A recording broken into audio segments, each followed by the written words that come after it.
My name is Chris Ward at the Gabelli Growth Team, and I wanted to highlight our takeaways from large cap internet earnings over the last 2 weeks. The overarching theme across the space was engagement strong, monetization mixed. In digital advertising, Q1 was a quarter of two halves, a strong January and February followed by a significant decline in March. Ad pricing was down across all platforms. Facebook, as an example, reported 40% impression growth, but 16% decline in price. The verticals with the most pronounced weakness are the obvious ones, such as travel and auto, where Google is more exposed relative to its peers, with as much as 15% of revenues derived from the travel segment. Of course, Q1 revenue only reflects a couple of weeks of decline in March, so more important for us are the trends exiting the quarter into April. And this speaks to another big theme out of the quarter, which was the power of direct response advertising. Direct response advertising refers to an ad that is intended to drive an immediate action. For instance, an app download for a video game, or a limited time offer for an e-commerce product. And what we saw this quarter was ad platforms that skew heavier on direct response were actually quite resilient. This was most visible in the results from Snapchat, YouTube, and Facebook. And the two verticals that were really driving strength in DR were gaming and e-commerce, which are obviously relative winners in the shelter-in-place environment.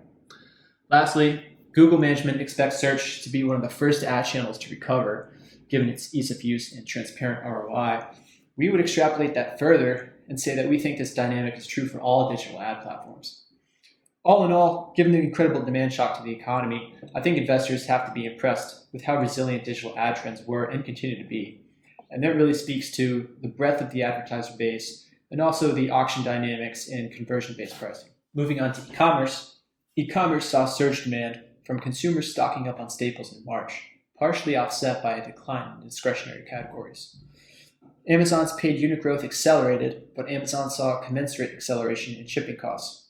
For the in-demand items, mostly staples, these are generally lower ASPs than more discretionary purchases. Amazon management suggested that the company is basically selling these products at cost during this period. Jeff Bezos is no stranger to making bold investments, and that's exactly what the company plans to do, targeting $4 billion or more in COVID-related expenses in Q2. This includes things like testing, increased pay for hourly employees, and enhanced cleaning and social distancing practices in their warehouses. We actually see two opportunities for Amazon's e-commerce business.